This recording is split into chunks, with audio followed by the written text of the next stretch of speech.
کتونکو لب خان شیرپوه یم شیخ الحدیث حضرت مولانا محمد ادریس صاحب د عمرې نه راغلی دی او ډېر مریدان هم را روان دي د 400 خلک هم را روان دي دعاګانې هم ته اخلي او موږ هم دعا له راغلي او د دغه ستر الحمیدین الحمدلله د دوی دعاګانې دي خو نن څه خدمت کوو یارانه د لاسه په 400 کې څه د خیر کار کیږي نو دا د شیخ صاحب برکات دي د دغه شانتې سترو علماو برکات دي نو راغلي وو ما ورته ما ته به شیخ صاحب په ویډیو باندې دعا کې نو ډېر ملګري ناست دي دلته کې او ډېر لاړل دا اکوړي نه راغلي وو او دا یوازې نه چې روجې نه راغلي دي عمرې نه نو مسلسل دا سلسله روانه ده او بس الله دې راته ژوندی لري الله دې راته روغ لري او کتونکو شیخ صاحب ما ته کله کله وایي یو خبره به نه کوې خو د شیخ صاحب یو فرزند دی او د ینګ ډاکټرانو یو ډېر اخم غړی دی نو الحمدلله په دې 400 کې چې چېرته ورته یم چې یاره ما ته پري میډیکل کیمپ ولګوه دوایانې خپلې ورکوي هر څه خپل ورکوي نو د باز د جالې نه وي د باز بچې باسي نو هغوی ته ما وایي چې تاسو علم ولې نه کوو دا ډېر خلکه ټک کوي نو هغوی لږ ژبه چې کومه ده نه هغې لږ اواز دغه کېږي نه نو ما یا دا پیړ خوښ کوي د والد صاحب را سره مشوره وه شیخ صاحب دوا هم راته وکړي او خلکو ته به سمیع سیټم ورکړي خوشحاله کا او تا ته خو موږ واقع ډېرې دعاګانې کوو ته خو ډېر د خیر کارونه کوې او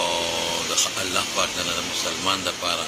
کونډو رونډو یتیمانانو دپاره ډېر کار خیره دي زموږ په دې خوښې تا ته دعاګانې په دې وجه کوو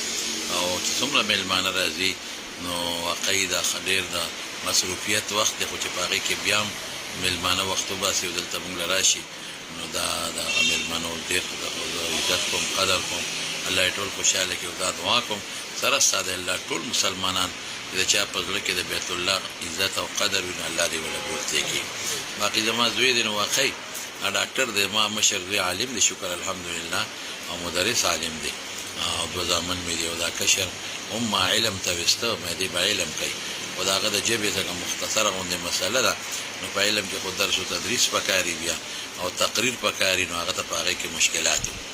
نو بیا ما وی چېرې دغه اوس نه شي کولی حالانکې دا مې د زړه خواهش و د ما مشر زوی په ډاکټرۍ په کالج کې یو کال تېر کړی په میډیکل کالج کې او ما راوویسته مې نه بچې علم وکړه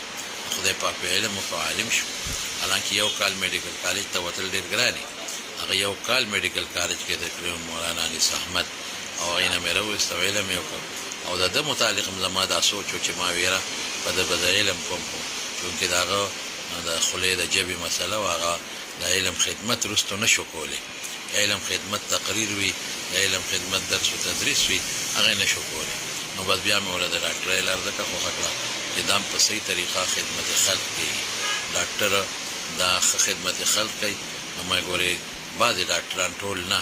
بعضې چې کوم ظلمونه کوي زیاتې کوي د مریضانو سره په دارو کې په لیبارټرو کې سرو کې ما وي بچې دا به نه کوي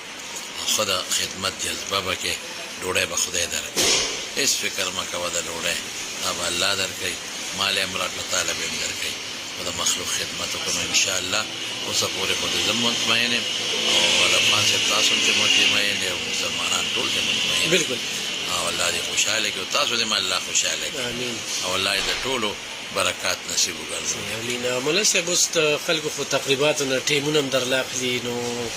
تګ هم روان کړی دی که نه او دې ورځو کې ما بند کړله اصل کې زمونږ د مدرسو چوټیانې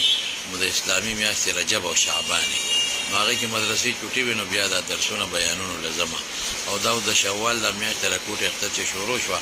نو دې کې هم اوس لاړم دا څو ورځې چوټیانې وي اوس باقاعده زما درس شروع شو دلته په نعمانیه مدرسه کې بیا د ماسپښین نه پس په حقانیه مدرسه کې نو د کومو علمو چې یو مدرسه کې درس وي سهار نه نو بیا تللی شي بیان ده او زما خو 2 مدرسو کې درس وي نو په دې وجه باندې مو بیانونه اوس بند کړي دي او بیانونو له نظم ډېر مې څوک داسې نږدې را مجبوره کړي یعنې کوشش پې دی چې زما توجه ټوله درس و تدریس ته ده د هر چا د خپل علماو یو خپل سوچ وي زما سوچ دا دی چې درس و تدریس او درس وشي علماو سره کېنم طالبانو سره او دا چې سر مونږ ته خپل استادانو راکړي دي په کتابونو کې مې ویلي دي چې دا مخلوق خدا ته ورسېږي زما لوی مقصد دغه درس و تدریس دی او په چوټیانو کې بیا بیانات الله دې قبول الله دې راضي الله هم د ریاکارونو استاد تاسو دې الله ډېر خوشاله کتونکو شیخ صاحب چې څنګه وایي چې خلکو ته علم رسول چې څونه ما سره علم دی یا په یوه میاشت تېره کړه د هغه ځای کې څه سترو علماو سره په سعودي عرب کې ملاقاتونه وکړل نو چې طالبان چې کم دی دغه علم نه مستفید کم ډاکټر سلمان صاحب په مرزو کې کینی الحمدلله په لاسو کې خدای پاک شفا چولې د بل دادا چې دا شیخ صاحب دعاګانې دی ورسره او د خلکو نم دعاګانې اخلي نو داسې سوکي د موقع نه پیدا اخلم غریب بینو مال راځي زه ولې چټ ورکوم بټ ډایرکټ چې کم دی دوايان ارسم ورکي دام دا شیخ صاحب برکات دي او الحمدلله موږ هم شیخ صاحب له داسې د ګیلې مقنه د ورکړي د علماء قدر وکي او د علماء نه دعا واخلي او زمونږ شیخ صاحب له الله پاک چې کوم برکات ورکړي دي الله دغه برکات قائم ساتي د زړه نه ورسره مینه کوو څه پالیسي یادانه او ورځې کې راله عزت راکوي هر ځای کې راله مینه راکوي او والله دې کې چې شیخ صاحب زمونږ نه چېرته ګیلمن نه شي نو دغه دعا ما ورته په ویډیو ورته دعا کوي الله دې راته خوشحاله ساتي ډېره مننه کوم شیخ صاحب